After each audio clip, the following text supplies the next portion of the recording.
Shalom Bapak Ibu. Kita bersyukur pada hari ini kembali boleh ada di rumah Tuhan, boleh kembali ada di hadapan Tuhan yang selalu merindukan kehadiran kita sebagai umatnya dalam memuji memuliakan Tuhan. Saudara, saya percaya bahwa Tuhan yang kita sembah adalah Tuhan yang selalu menantikan kita bagi anak-anaknya untuk boleh datang kepadanya, memberikan pengagungan, penghormatan. Sebab saudara, firman Tuhan berkata bahwa dalam pujian Allah bertata di atas pujian kita. Dan kita percaya saudara, ucapan syukur yang terbaik, persembahan yang terindah melalui kehidupan kita adalah kalau kita membawa kepada kemuliaan Tuhan dan persembahan sejati melalui peribadatan hari ini. Saudara, kita kembali melanjutkan apa yang sudah kita dengarkan beberapa minggu ini, bahwa kita akan membahas tentang perjalanan daripada firman Tuhan dan kisah para rasul yang kita lihat, saksikan saudara, bagaimana perjuangan demi membawa satu jiwa di hadapan Tuhan. Saudara, kita melanjutkan di pasal yang ke-9 ini, di ayat 19 sampai 31, tentang sebuah tema yang diberikan untuk kita adalah tantangan pertobatan. Sekali lagi saudara, tema kita hari ini adalah tantangan pertobatan. Saudara, tidak mudah menjadi orang yang baru bertobat, apalagi yang baru mengambil komitmen. Sebab saudara, bagi kita yang baru mengambil komitmen untuk bertobat, kita akan mengalami yang namanya tantangan. Ada dua versi tantangan itu, internal dan eksternal. Tetapi saudara, mari kita bahas bersama nanti bagaimana boleh mengenal tentang tantangan ini melalui firman Tuhan dari Kisah Para Rasul pasal 9 ayat 19 sampai 31. Kami sudah sediakan di layar sehingga HP kita boleh disimpan di kantong kita atau di tas kita, sehingga tidak mengundang kita untuk melihat notifikasi dan aplikasi yang berbeda dari Alkitab. Setuju ya? Setuju. Baik, saudara, perikopnya adalah Saulus dalam lingkungan saudara-saudara. Saya membacanya di ayat 19b, kita bergantian sampai 31. Begini firman Tuhan. Saulus tinggal beberapa hari bersama-sama dengan murid-murid di Damsyik. Ketika dia memberitakan Yesus di rumah-rumah ibadat dan mengatakan bahwa Yesus adalah anak Allah.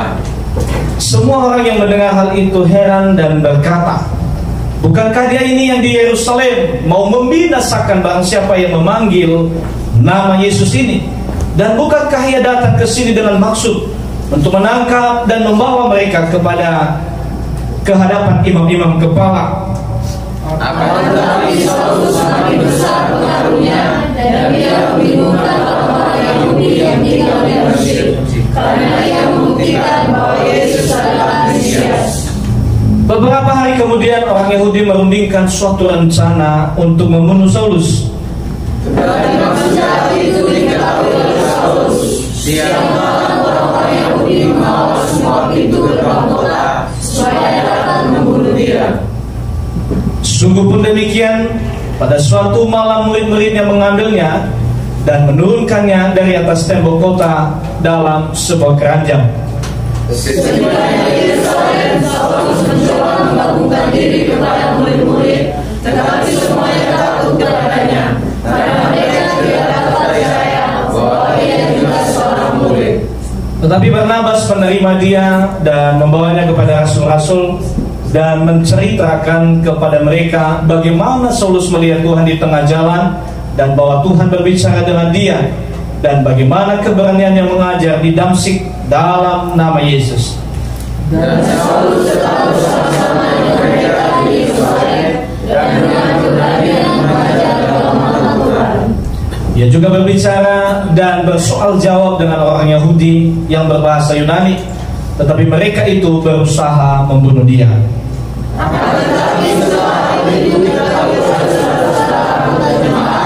Mereka membawa dia ke Kaisarea dan dari situ membantu dia ke Tarsus. Bersama-sama Selama beberapa waktu jemaat di seluruh Yudea, Galilea dan Samaria berada dalam keadaan damai. Jemaat itu dibangun dan ditegak takut akan Tuhan. Jemaatnya makin bertambah besar oleh pertolongan dan penyembuhan Roh Kudus. berbahagialah kita yang boleh senantiasa membaca merenungkan firman Tuhan. Saudara, minggu lalu kita sudah diberkati melalui firman Tuhan perikop sebelum ayat ini, yaitu saudara kalau masih ingat apa temanya?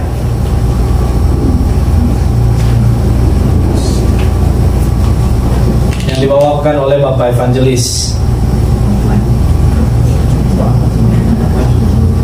Temanya kalau tidak salah adalah perjumpaan dengan Yesus akan membawa perubahan.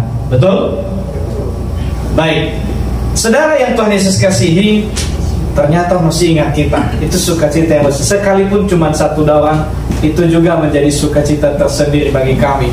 Apalagi saudara, kalau semuanya boleh mengingat tentang firman Tuhan itu dengan tema yang sangat indah, saudara. Karena saudara, kenapa bila mana berjumpa dengan Yesus adalah bisa mengubah seseorang. Ya, bukan saya mengurangi khotbah minggu lalu, tetapi ada dua yang saya bagikan di sana. Yaitu yang pertama adalah karena Yesus itu terang. Karena terang itu sendiri menerangi orang untuk menyadari kesalahannya, sekaligus menerangi jalan yang mana yang akan ditempuhnya. Makanya setiap orang yang berjumpa dengan Yesus pasti akan mengalami yang namanya perubahan. Makanya Paulus begitu ketemu dengan cahaya yang begitu kilat, maka saudara, ia langsung merubah arah kehidupannya. Tidak lagi mengarah kepada kekejaman untuk orang-orang percaya, tetapi mengubah arahnya kembali, justru membela Yesus yang ia aniayai. Yang kedua adalah kenapa setiap kita berjumpa dan kenapa setiap orang yang berjumpa dengan Yesus akan mengalami perubahan. Karena Yesus itu adalah kebenaran, kehidupan, dan jalan satu-satunya. Amin? Amin. Itu rumusan, saudara. Maka jelas apabila Saulus ini, karena ini berkaitan, makanya saya ulang. Jadi kenapa begitu bertemu dengan Yesus merubah hidupnya, saudara? Kembali merubah arah kehidupannya. Sebab apa? Yesus itu adalah terang. Sehingga saudaranya menyadari kita bahwa jalan yang kita tempuh salah, sikap yang kita lakukan salah, kata yang kita sampaikan itu salah. Sehingga saudara, kehidupan kita akan berubah secara 180 derajat menjadi sesuai apa yang dikehendaki Tuhan.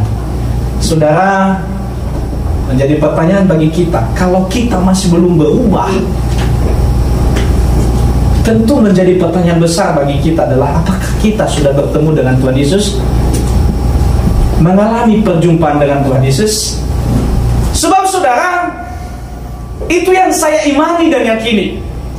Kalau seseorang sudah berjumpa dan mengalami perjumpaan dengan Kristus, akan membawa dia pada perubahan. Amin. Amin. Nah, kalau kita tidak mengalami perubahan, maka saya khawatir kita belum berjumpa secara pribadi dengan Yesus. Kalau itu belum, saudara, maka you harus datang lagi kepada Tuhan. Sekalipun tidak menjamin kita beribadah, tetapi setiap orang belum tentu berjumpa dengan Yesus. Hari ini saudara, firman Tuhan Yesus yang disampaikan, tetapi belum tentu semua orang akan menikmati hadirat firman dan hadirat Tuhan Yesus melalui firman yang kita dengarkan hari ini. Saudara yang Tuhan Yesus kasihi, kita lanjutkan ini tentang tema yang indah adalah tantangan pertobatan. Saudara, banyak orang gagal dalam pertobatan karena tidak mampu menghalangi tantangan ini. Sebab saudara, tantangan ini sangat besar. termasuk dimulai dari internal kita. Di luar daripada itu masuk ke eksternal. Saudara, sebelumnya adalah menjelaskan ke kita apa maksud dari pertobatan sebenarnya. Kalau dalam kekristenan kita, pertobatan itu adalah panggilan dari Allah untuk kembali kepadanya. Artinya saudara berbalik kanan. Balik kanan itu saudara, putarannya bukan 360 derajat. Banyak orang berputar, tetapi putarannya 360 derajat. Akhirnya kembali kepada kesalahan dan juga kelemahannya dan keberdosaannya yang dulu-dulu. Yang dikenakan adalah balik kanan, bukan balik 360 derajat. Nah, pertobatan adalah merupakan perubahan hati dan pikiran yang membawa seseorang lebih dekat kepada Allah. Itu namanya pertobatan. Saudara, secara rinci aja saya jelaskan berikutnya adalah ciri-ciri pertobatan Kristen. Yang pertama adalah berbalik dari dosa. Namanya berbalik, saudara, artinya kita membelakangi segala dosa kita dan tidak lagi melihat, apalagi melakukannya, apalagi yang bahasanya membelakangi artinya adalah tidak boleh menoleh ke belakang. Karena kata firman Tuhan, setiap orang yang membaca tetapi menoleh ke belakang tidak layak dalam kerajaan. Amin. Yang kedua adalah ciri pertobatan Kristen adalah berpaling kepada Allah untuk pengampunan. Artinya saudara, yang tadinya sudah membelakangi Tuhan, dia langsung membalikkan kepalanya dengan 180 derajat. Dia langsung menghadap Tuhan dan memohon yang namanya pertobatan. Ciri pertobatan lagi adalah memohon pengampunan kepada Allah, meninggalkan segala dosa-dosa kita, memanfaatkan kesempatan untuk memperbaiki kesalahan. Itu ciri-ciri khas orang yang bertobat, saudara. Bukan orang kalau sudah salah, ya udahlah, terlanjur. Akhirnya dia nyanyi, terlanjur basah, ya sudah, mandi sekali. Udahlah, udah terlanjur, saya orang berdosa, saya tidak layak memuji Tuhan. Akhirnya saudara, dia terus masuk di dalam kubangan dosa itu sendiri. Semakin terikat, semakin membelenggunya. Yang tadinya adalah kalau kubangan itu kakinya yang tadinya kotor, akhirnya karena dia bilang, udahlah terlanjur, akhirnya saudara semua kehidupannya menjadi kotor. Memanfaatkan itulah kesempatan kita untuk berbalik dan memperbaiki kesalahan, mengampuni orang lain yang berdosa, yang bersalah, yang melakukan kesalahan dengan kita, dan menaati perintah-perintah Allah yang tadinya adalah membangkang, ya kan?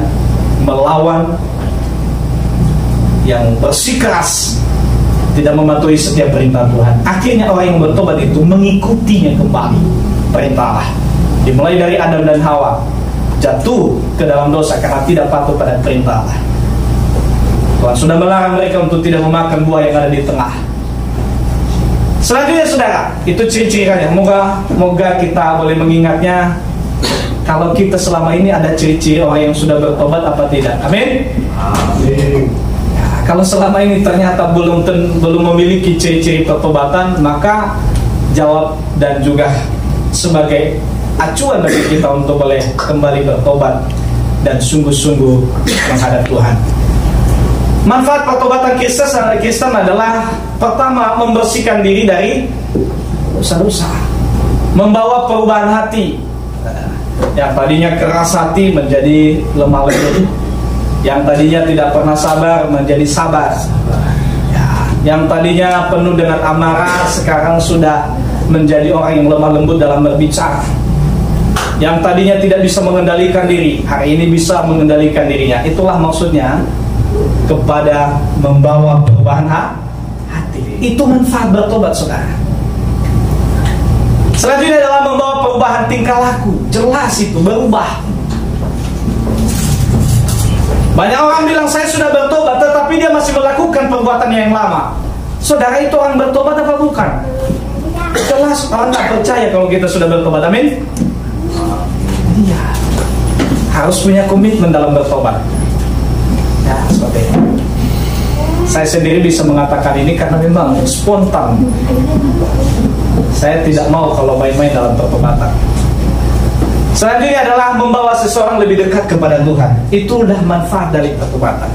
Yang tadinya kita sudah semakin jauh berkilo-kilometer, makin lama akan mendekati dan makin dekat kepada Tuhan. Saudara, kita beribadah hari ini menyembah Tuhan. Itulah pendekatan diri ke hadapan Allah.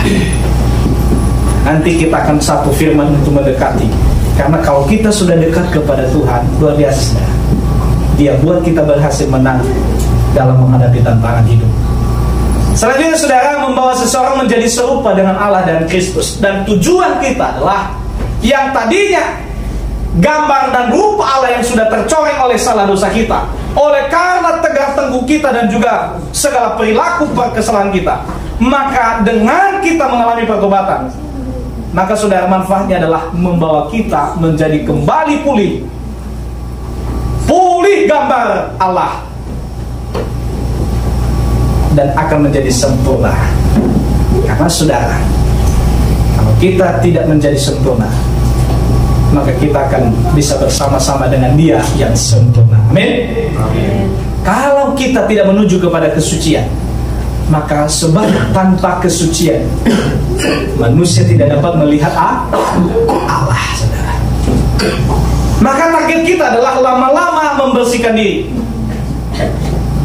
Baju sekalipun sudah butek warnanya, tetapi saudara, begitu diusahakan dan setiap hari dicuci dan lain sebagainya, setiap hari lebih rajin menyucinya, maka lama-lama akan menjadi bersih. Ya, bagi ibu-ibu mungkin paling tahu tentang seperti ini. Sekalipun warnanya sudah butek, apalagi kalau baju putih, bukan lagi putih warnanya, sudah menjadi krem atau menjadi kuning. Tetapi pada akhirnya dengan usaha pencucian, bukan langsung, sudah. Ya, mungkin kalau sekarang pakai obat, tetapi maksudnya adalah secara pelan-pelan, sudah. Tidak ada yang sempurna. Kita menuju kepada kesempurnaan, mungkin saya masih jauh. Maka itu target kita hari ini. Sebelum kita bertemu dan sebelum dipanggil Tuhan, target kita mendekatkan diri dan menjadi serupa dengan Tuhan. Amin. Amin. Selanjutnya yang terakhir adalah manfaat pertobatan Kristen adalah membawa seseorang menyatu di dalam Allah. Itu tujuannya, saudara. Kalau kita sudah menyatu dengan Allah, firman Tuhan Yohanes 15 ayat 7. Apa katanya di sana? Aku perlu nganggur. Kalau kamu di dalam aku di dalam kamu, maka mintalah apa saja, maka akan kuberikan. Sempurna kita, saudara, kalau kita sudah ada di dalam Allah. Amin. Amin. Baik, itu hanya sekedar kita melihat, karena memang itu adalah manfaat pertobatan. Karena memang harus kita sampaikan, karena kita harus tahu dulu bagaimana ciri khas orang yang bertobat dan apa manfaat kalau orang bertobat.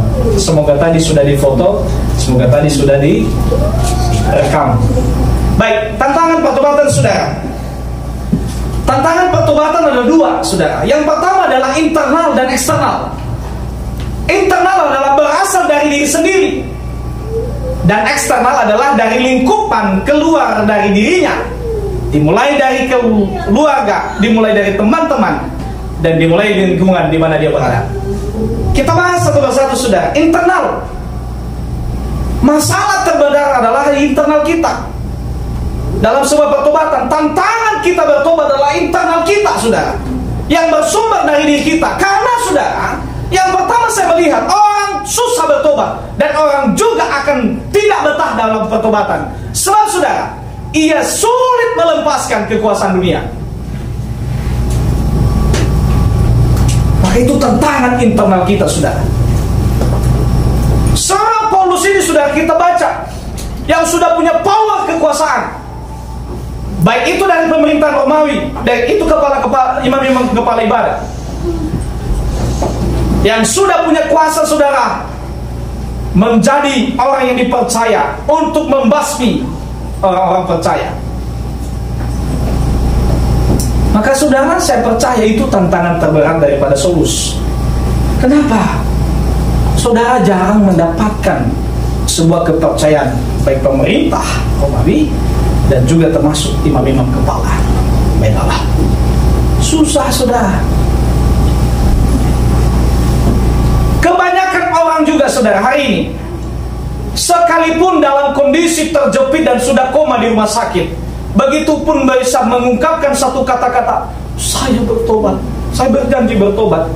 Tetapi saudara, begitu dia pulih kembali, dia sulit melanjutkan dan dia sulit menghidupi pertobatannya. Sebab kenapa? Karena ia masih menginginkan kekuasaan. Dan itu tantangan berat dalam hati saudara. Tantangan terberat kita. Itu hal yang pertama. Tantangan terberat kita dari internal kita untuk pertobatan saudara, selain daripada takut melepaskan kekuasaan, yang kedua adalah tahta saudara. Hampir mendekati sama dengan kekuasaan. Orang sulit bertobat saudara.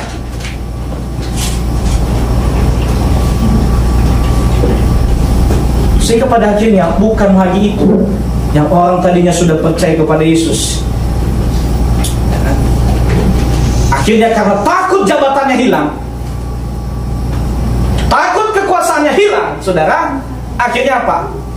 Dia merubah agamanya menjadi agama dan meninggalkan agama kita. Banyak gak yang seperti itu saudara? Banyak. Apalagi dengan cinta saudara. Ini internal kita. Banyak orang berubah dan meninggalkan Kristus oleh karena cinta,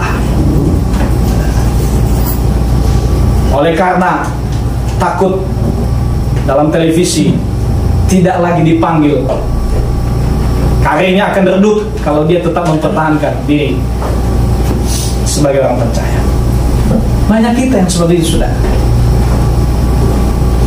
Dan kedepannya juga tidak ada yang tahu. Kita muda-mudi ini demi cinta kita bisa meninggalkan Tuhan kita. Dan ini sudah tantangan terberat dalam pertobatan. Dan yang terakhir, tantangan pertobatan dalam diri sendiri adalah harta dunia. Sekalipun kita Kristen saudara, tetapi sulit kita bertobat. Ciri khas yang sulit bertobat itu adalah karena tahta saudara, karena karena harta. Salah satunya adalah istri. Siapa? Istri lo. Yang menjadi batu karang siapa? Istri lo. Kenapa dia menjadi batu karang? Berat melepaskan harta, berat melepaskan materi dunia, sehingga walaupun Allah sudah melarang untuk tidak menoleh ke belakang sebelum Allah berfirman dan menyatakan bisa melihat ke belakang, tapi saudara, karena memang berat melepaskan harta itu, dia masih tetap menoleh dan menjadi batu karang. Saudara, pertobatan kita kenapa selalu kadang-kadang tidak bertahan lama? Karena masalah harta berat saudara kita tinggalkan. Itu adalah yang bersumber dari diri kita. Siapa lagi yang kedua contoh yang berat dan tidak mau bertobat dan berat untuk mengalami pertobatan? Yang berat meninggalkan hartanya siapa? Seorang muda yang bercakap-cakap dengan Yesus dan mau mengikut Yesus. Bahkan orang ini sudah melakukan 10 hukum Taurat dan Yesus mengakui itu. Sekali lagi, kita aja belum tentu melakukan 10 hukum Taurat. Mungkin kita adalah pendosa-pendosa dalam hukum Taurat itu, tetapi dia sudah 10 hukum Taurat itu dia melakukannya dan Yesus mengakui itu. Tetapi Yesus berkata, tinggal satu saja kekurangan. Saudara, kekurangan saya aja bersyukur kalau tidak punya kekurangan, tinggal satu saudara. Kalau kita mungkin 1000 kali kekurangan kita, tetapi dia, Yesus mengakui itu, tinggal satu kelemahan dan kekurangan. Apa kekurangannya saudara? Juallah segala milikmu, harta bendamu, dan berikan kepada orang miskin, ikut Apa ujung kalimatnya saudara? Dengan berat sang pemuda itu meninggalkan Yesus, sebab ia berat dan tidak rela meninggalkan. Tantangan pertobatan kita saudara dari internal kita adalah berat melepaskan saudara segala harta dunia ini. Kenapa sudah? Kenapa berat? Kita sudah perjuangkan mati-matian. Apalagi kalau orang bilang, saya memulainya dari minus loh, saya memulainya dari nol. Sampai saudara, nah, mungkin saja seorang pemuda itu berkata sedemikian. Ya Tuhan, saya udah capek-capek berjuang setengah mati. Enak aja Tuhan bilang, jual segala harta milikmu dan ikut aku. Berat saudara, itu tantangan pertobatan dari internal kita. Nah saudara, mungkin juga selama ini kita sulit bertobat, sulit berbalik kepada Tuhan karena masalah internal kita. Yang pertama adalah berat melepaskan kekuasaan tahta, cinta, dan juga harta dunia. Tantangan yang kedua sudah, internal kita. Kenapa banyak orang tidak mau menderita sudah, tidak mau dan tidak betah dalam pertobatan? Sebab tantangannya sudah, kita harus menderita batin dan perasaan hati. Selain dari harta tahta yang internal kita, tetapi saudara, penderitaan adalah tantangan pertobatan kita dari internal kita adalah apa? Yaitu penderitaan batin, perasaan hati saudara. Karena kenapa? Kita pasti dihadapkan kehilangan sahabat atau teman. Betul? Kita akan kehilangan tempat tongkrongan yang selama ini adalah tongkrongan kita, yang melakukan misalnya tempat-tempat untuk melakukan segala aib dan noda. Jika kita bertobat saudara, maka teman-teman kita akan kehilangan. Maksudnya kita akan kehilangan teman-teman itu. Dan itu perasaan saudara. Dan bisa saja saudara, orang yang kita cintai, masih mending kita sama-sama dari ayah, ibu, orang tua kita kan, dari sampai kita ini adalah orang Kristen. Tetapi kebayang nggak saudara, pernah nonton terus orang yang bersumber, maksudnya berasal dari agama lain bertobat ke Kristen? Berat saudara, tantangan ini dialami. Ada penderitaan perasaan batinnya, sebab ia dibuang dari keluarga. Dia bilang anak durhaka lah, dibilang sesat lah. Saudara, enak nggak kita terima perasaan seperti itu? Dan ini tantangan terberat kita saudara. Itu perasaan batin kita, perasaan hati kita. Apalagi kalau seringkali kita bertobat, contohnya aja, kita berhenti merokok. Sudah orang bilang, yo mati aja. Kita ajak kemana? Misalnya ke persekutuan doa, ya orang mati mau. Karena ada tuh mobil mati mau. Saudara, tantangannya itu perasaan kita, hati kita akan mengalami hal-hal seperti itu dalam setiap pertobatan. Saudara, sewaktu saya komitmen bertobat, orang terdekat saya pun bilangnya apa? Sudah guna tolak berubah. Saya nggak bilang itu siapa. Orang terdekat saudara. Sewaktu saya bertobat, saya bilang komitmen langsung malam ini. Kebetulan ada teman saya pendeta datang ke rumah. Teman dulu sekolah sampai dia sudah punya gereja sendiri, punya yayasan.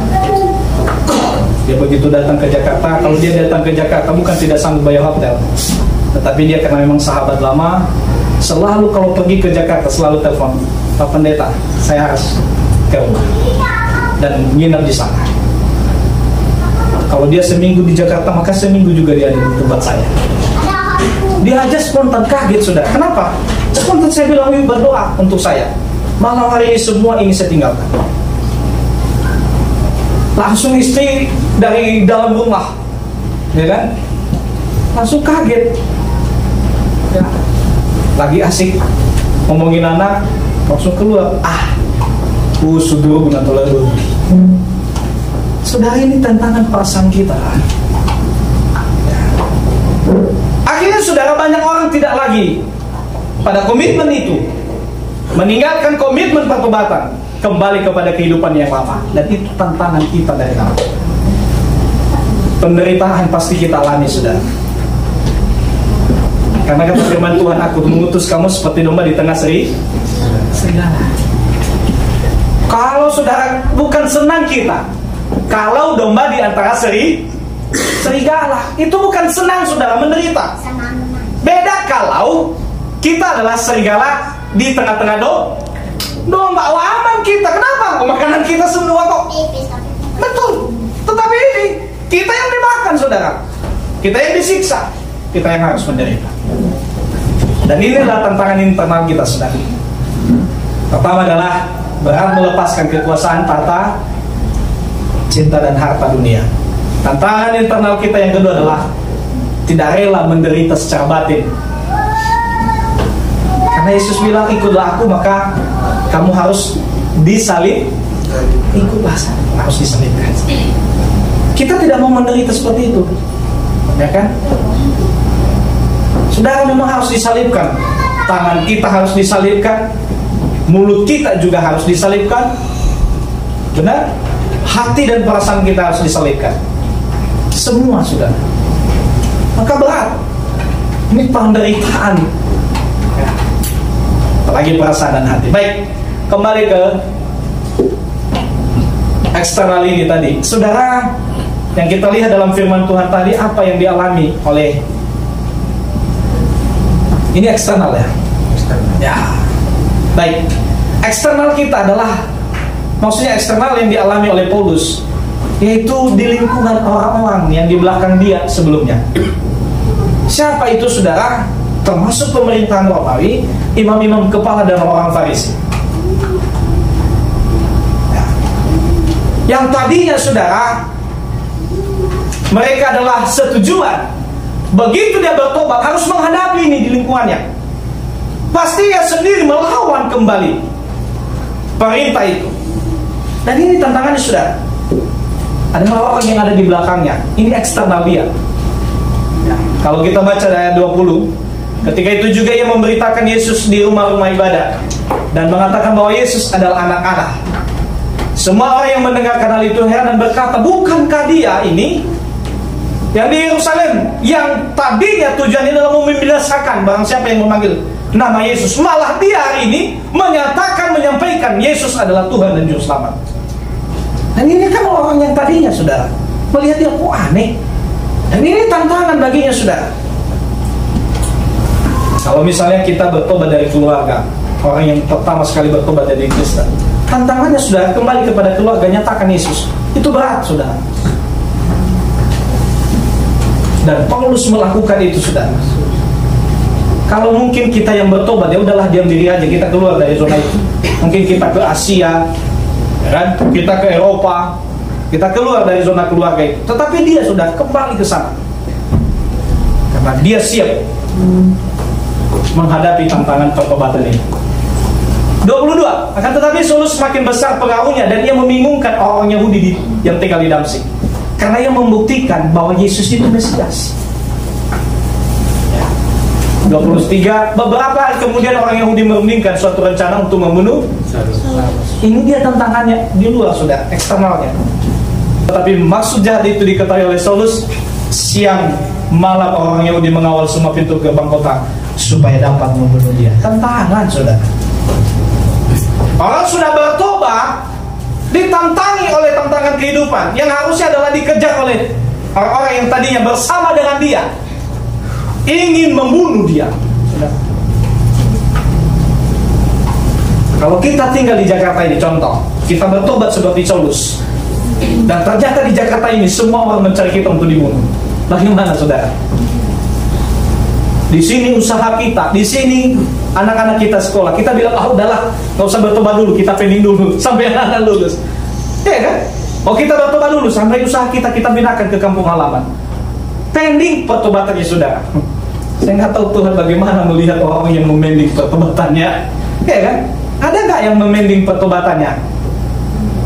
Dia tunggu pertobatannya. Kalau dia masih muda hari ini, saya masih umur 25, saya tunda aja pertobatan saya. Saya bawa nanti kalau sudah 40-50 tahun. Kalau sudah lagi tinggal menunggu. Iya, menunggu waktu panggilan Tuhan kepadanya. Artinya kalau sudah di rumah sakit aja nanti. Kalau saya sudah tinggal di titik koma baru saya bertobat. Ada nggak yang memending pertobatannya seperti itu? Saudara, bisa saja kalau Paulus itu kita ada di Jakarta ini, kita bisa kemungkinan pending, oh jangan dulu bertobat. Ya kan? Kenapa dibunuh nanti? Biar dulu selesai anak-anak sekolah, biar dulu usaha kita sudah sampai memuncak sampai disebut miliarder, baru kita pulang pindah ke kota lain. Saudara, nggak seperti itu Paulus dalam pertobatan. Sampai-sampai orang akan membunuhnya.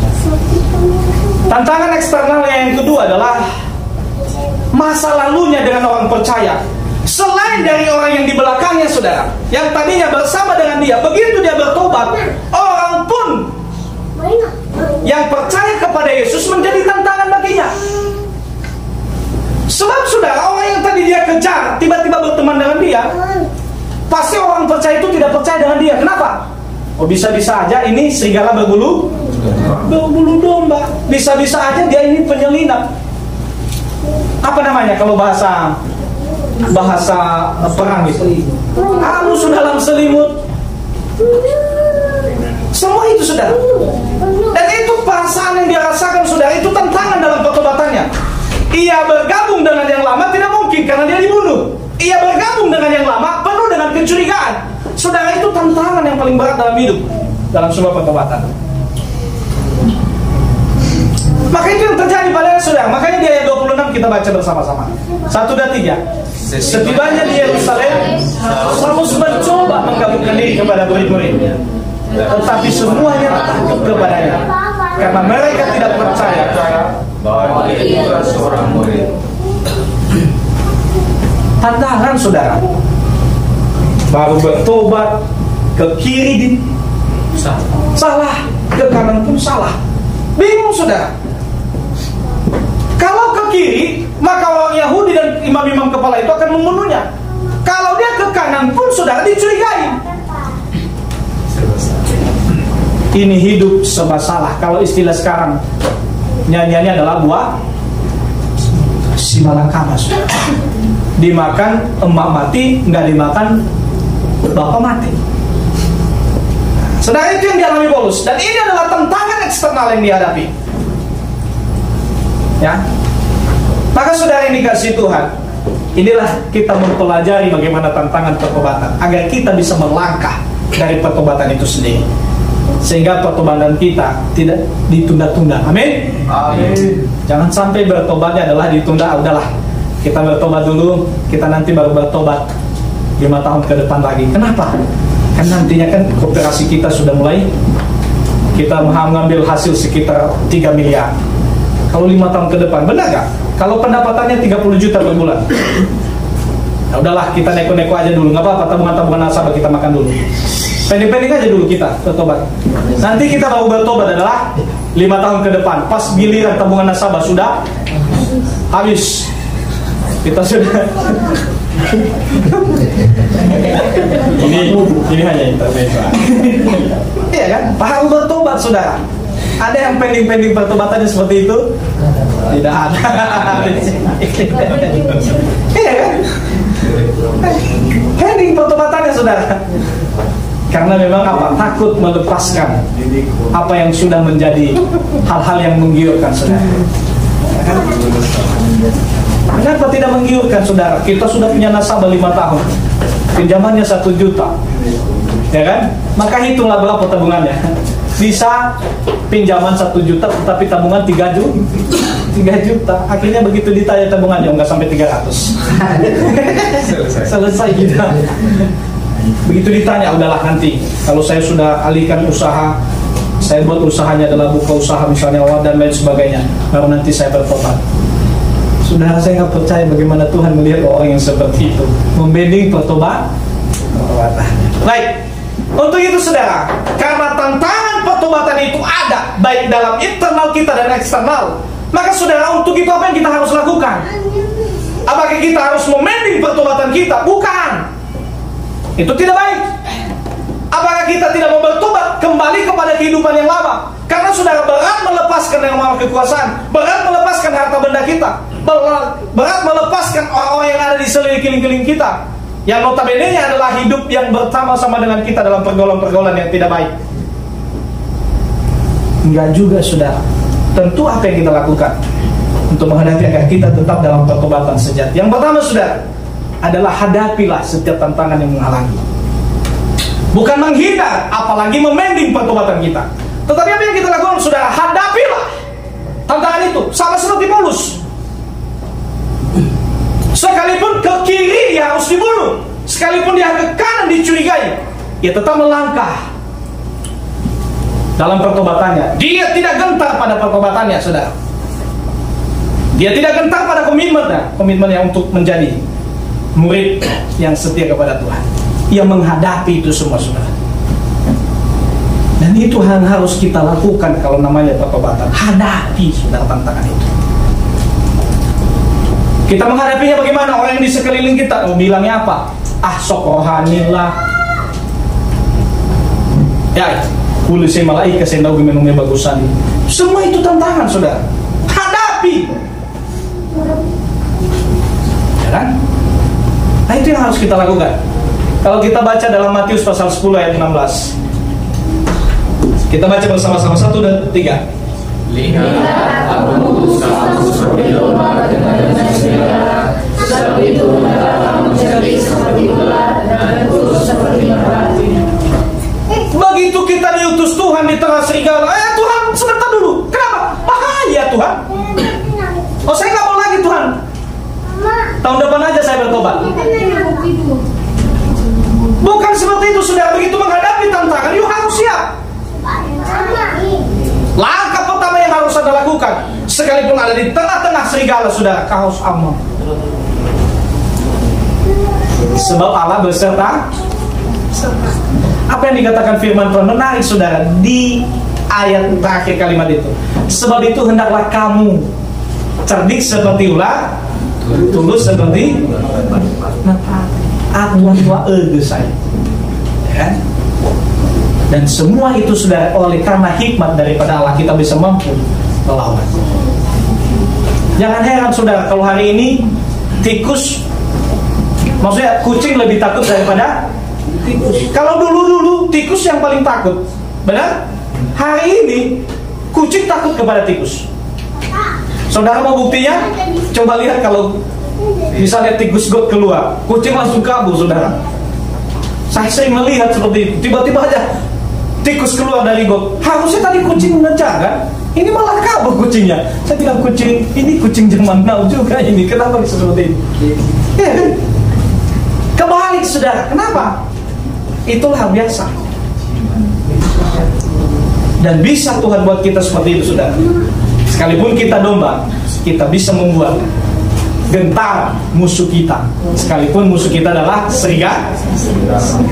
Karena apa? Kita memiliki kecerdikan seperti ular dan tulus seperti merpati. Baik, ayat berikutnya, saudara, Yohanes 16 ayat 33. Semuanya itu kukatakan kepadamu supaya kamu beroleh damai sejahtera dalam aku. Dalam dunia kamu menderita penganiayaan, tetapi kuatkanlah hatimu. Aku telah mengalahkan dunia. Semangat untuk kita menghadapi tantangan, saudara, karena Tuhan Yesus telah mengalahkan itu semua. Artinya kita sebagai pengikutnya, kita mampu mengalahkan itu juga. Amin. Oh, kita sebagai muridnya, saudara. Ada yang sudah pernah ikut silat? Kalau saudara sekali tempeleng aja ternyata itu orang kalah oleh karena guru kita, yakin nggak kalau kita bisa mengalahkannya? Yakin?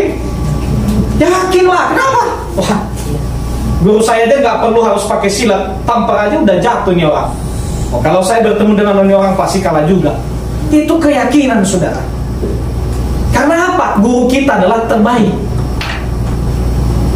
Tidak pernah meninggalkan kita. Ia selalu ada dengan kita, memberikan kita hikmat dan karunia bisa mengalahkan segala tantangan kehidupan ini.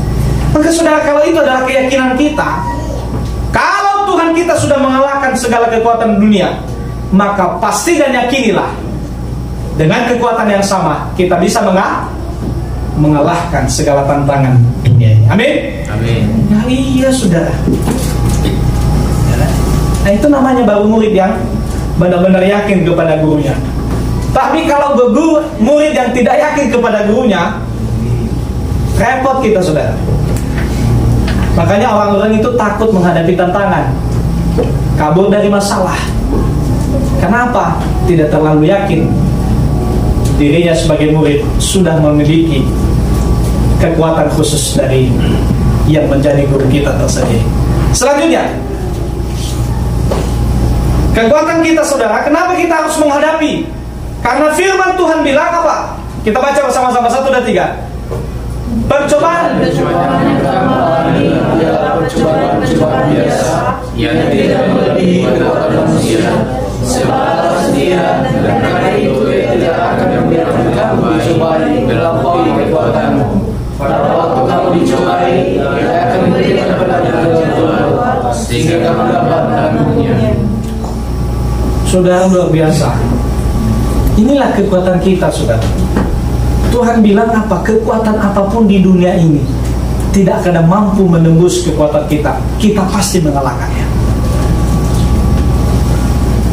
Sama seperti kita sedang beradu sama ayam. Nah, ini hanya contoh aja, bukan berarti kita beradu sama ayam. Begitu dia datang, sekalipun laganya sudah begini kan, tapi begitu satu tendangan, udah pergi kamu. Selesai dia, saudara. Sesungguhnya prinsip kita sama seperti itu. Sebab kenapa? Kekuatan di dunia ini, apapun itu, kekuatan masalah, kekuatan segala persoalan hidup, saudara, semestinya itu jauh daripada kekuatan kita. Jauh. Karena Tuhan sudah memberikan kekuatan kepada kita, saudara. Menginjak ular pun yang sangat ditakuti orang, oh, selesai dia masalah. Ya kan?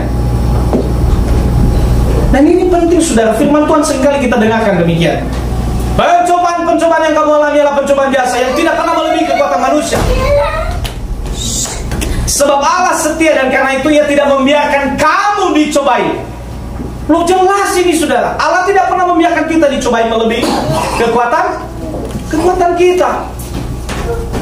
Pada waktu kamu akan dicobai pun, Ia memberikan kepada kamu jalan keluar sehingga kamu bisa menang. Selesai. Maka tantangan itu selesai, saudara, kalau kita hadapi. Sebab Tuhan sudah memberikan kekuatan kepada kita melebihi daripada kekuatan masalah itu. Kita bisa menjadi pemenang. Amin. Ayat yang berikutnya, saudara, dalam Wahyu pasal 2 ayat 10-11. Kalau orang yang dari setia, ini adalah moto setia. Ayat 10, pasal 2 ayat 10b. Kita baca bersama-sama 1 dan 3. Jangan takut terhadap apa yang harus engkau derita. Sesungguhnya iblis akan melemparkan beberapa orang di antaramu ke dalam penjara, supaya kamu dicobai, dan kamu akan beroleh kesusahan selama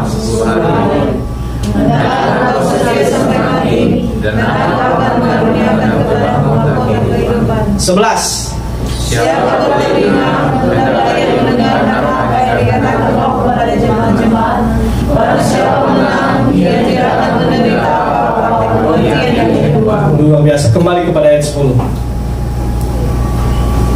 Ya, saudara yang dikasihi Tuhan, jangan takut. Memang iblis itu punya trik yang luar biasa, tetapi trik Allah di atas rata-rata. Amin. Dia itu hanya punya perkalian dan mampu sampai tahap yang ketiga. Allah kita sudah di tahap 100. Amin. Loh, kita dititip tahapnya sudah sampai 25. Iblis hanya tahapnya 9. Lo malah takut? Iya kan? Iblis punya trik 9. Kita sudah punya kemenangan, punya cara 25. Saudara takut menghadapi 9? Tentunya orang yang beriman tidak. Sebab kenapa? Ya sudah punya cara 25 untuk mengalahkan yang 9. Kalau sama dengan jumlah, saudara, Tuhan kita memberikan kekuatan 25, iblis punya 9. Masa kita kalah yang 25? Nah, itu realnya, saudara. Maka pada akhirnya, saudara, itu pun kesusahan tidak selamanya. Amin. Tuhan bilang di sana pun hanya 10 hari. Amin. Tetapi kenapa kita betah lama dalam kesengsaraan itu, saudara? Karena kita tidak mampu melangkah keluar dari zona ketidaknyamanan itu. Karena kita tidak mampu. Karena apa? Yang menguasai kita adalah kekhawatiran kita.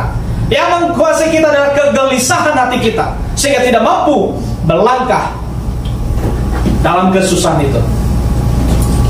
Saudara, kalau kita masih menderita sampai beberapa bulan, tentu firman ini mengajarkan kita kembali, sesungguhnya hanya 10 hari. Tetapi karena kita lemah dan membuat kita gelisah, kekhawatiran, ada sebuah lelucon begini, saudara. Harimau dengan siapa yang larinya kencang? Binatang apa? Bukan kelinci, bukan kancil, kijang.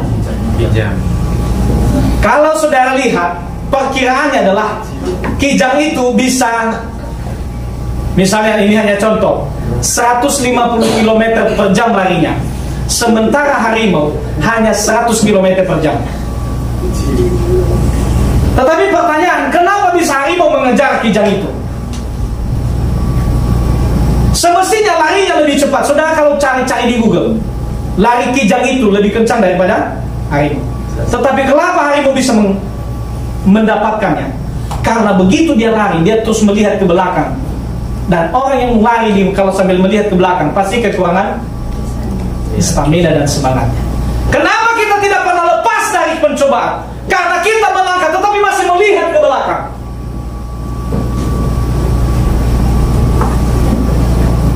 Dan itulah kenapa kita tidak bisa lari sampai 10 hari.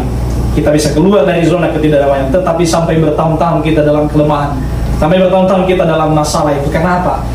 Kita sama seperti kijang, berlari tetapi sambil melihat ke belakang. Karena kegelisahan, kekhawatiran. Amin. Baik. Alias saudara, maka seseorang itu sesungguhnya harus setia sampai mati, dan aku akan mengaruniakan mahkota kehidupan kepadamu. Ayat 11 tadi, saudara, menarik adalah di ayat yang ke-11 ini, barang siapa menang, ia tidak akan menderita apa-apa oleh kematian yang kedua. Tidak lagi masuk ke neraka, saudara. Orang-orang yang mampu menembus dan berlari selamat dari keselamatan ini. Baik, yang kedua, tantangan untuk itu, saudara, yang harus kita lakukan, jangan meninggalkan persekutuan. Lo ada masalah, kenapa meninggalkan persekutuan? Karena dalam persekutuan itu, saudara, 1 Timotius 4 ayat 8. Kita baca bersama-sama, 1, 2, 3. Dan dia dari tempat persekunannya, tetapi baik itu berguna dalam segala hal, karena akan menjadi baik di hidup ini maupun hidup yang akan datang. Simple, saudara. You seberapapun mempersiapkan badanmu sampai harus ikut fitness, tetapi saudara, itu tidak menjamin engkau mampu berdiri. Tetapi kalau engkau tetap beribadah, itulah latihan yang semestinya. Dan itulah persekutuan kita, mengandung janji, saudara, untuk hidup sekarang dan hidup yang akan datang. Amin. Itu jelas. Makanya jangan meninggalkan persekutuan, agar pertobatanmu mampu bertahan dan imanmu masih tetap kuat. Sebab apa? Dalam persekutuan kita beroleh kekuatan. Dalam persekutuan kita beroleh yang namanya segala jalan keluar. Amin. Baik, ayat yang berikutnya, saudara, saya seringkali sampaikan, 1 Korintus 15 ayat 58. Kita baca bersama-sama, 1, 2, 3. Karena itu, saudara-saudara yang dikasihi, berilah teguh, jangan goyah, dan giatlah selalu dalam pekerjaan Tuhan. Sebab kamu tahu bahwa dalam persekutuan dengan Tuhan jadi layak untuk sia-sia. Amin. Makanya, saudara, cara dan trik yang harus kita lakukan adalah, selain dari menghadapi, yang kedua adalah jangan meninggalkan persekutuan. Semua itu adalah sumber, dan kita bisa berhasil di dalam. Karena jerih lelah kita tidak pernah sia-sia. Ayat yang berikutnya, poin yang ketiga. Apa yang harus kita lakukan, saudara? Tetaplah berjaga-jaga dan berdoa. Saya tidak membahas ini karena pernah kita bahas 1 kali pertemuan untuk firman Tuhan. Ayatnya aja kita baca, 26 ayat 41. 1, 2, 3.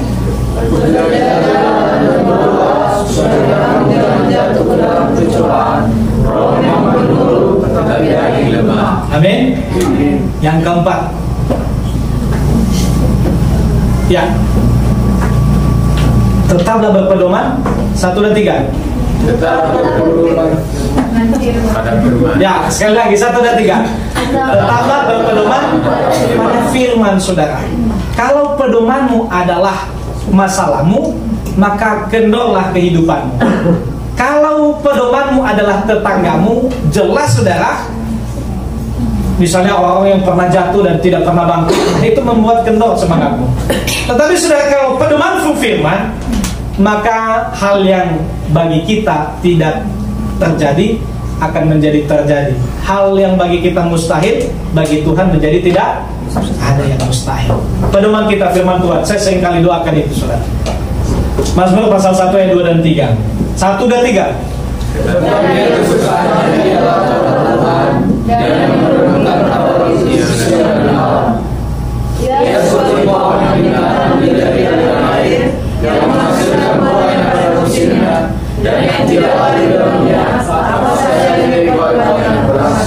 Amin. Amin. Iya saudara, sumber keberhasilan ini nggak usah jauh-jauh lagi, yaitu harus merenungkan ayat yang kedua tadi. Coba ya, tetapi kesukaannya saudara, bukan sampai yang lain yang kita suka ya. Ini kesukaannya adalah Taurat Tuhan, dan merenungkan itu siang dan malam. Maka Tuhan buat kita sama seperti pohon yang ditanam, akan berbuah pada musimnya, tidak pernah mengalami layu daun. Apa saja yang dia perbuat berhasil. Saudara. Kita mencari keberhasilan tetapi jauh daripada firman, nggak bakal dapat saudara. Sebab kenapa? Sama seperti ini. Keberhasilan ada di arah timur, tetapi saudara berlari mengejar di arah barat. Ketemu tidak? Jauh. Sampai jungkir balik, sampai kita terkubur di dalam tanah, tidak akan ketemu yang namanya keberhasilan. Sebab kenapa? Kita berlari meninggalkan dan banyak orang saudara. Jelas kalau Amsal bilang, banyak orang menganggap sudah di jalan yang benar, tetapi pada ujungnya adalah itu real saudara. Maka hari ini kita harus komitmen, jangan pernah meninggalkan firman. Pedoman itu firman Allah. Amin. Yang terakhir, iya, yang kelima, tetaplah mendekat kepada Allah. Itu realnya saudara. Kita mampu menghadapi tantangan segala hidup ini, tantangan dalam nilai-nilai pertobatan kita. Sebab kenapa? Kita harus selalu semakin dekat kepada Tuhan. Yakobus pasal 4 ayat 8 sampai 10. Ini ayat yang terakhir dan menjadi penutup bagi kita. 1 dan 3. Dan dia akan mendekat kepadamu, tahirkanlah tanganmu, hai kamu orang berdosa, dan sucikanlah hatimu, hai kamu yang berbuah hati. Sadarkan kemarahanmu, berbukacita dan berkata, hendaklah ketawamu kamu ganti dengan raka, dan sukacitamu dengan cita. Rendahkan dirimu di hadapan Tuhan, dan Dia akan meninggikan kamu. Puji Tuhan saudara. Ya, artinya apa? Apa yang harus kita lakukan? Mendekatlah kepada Allah. Karena sumber solusi, sumber segala sesuatu ada di hadapan Allah. Maka semua apa yang kita hadapi hari ini saudara, tantangan demi tantangan, kita akan bisa menjadi pemenang kalau kita sudah semakin dekat kepada Tuhan dan sudah ada di dalam Tuhan. Maka apa saja yang kamu minta, Tuhan pasti memberi. Tuhan Yesus memberkati. Semoga kita adalah orang yang sudah bertobat dan siap menghadapi tantangan pertobatan dan termasuk tantangan hidup ini yang sedang kita alami. Amin. Tuhan Yesus memberkati.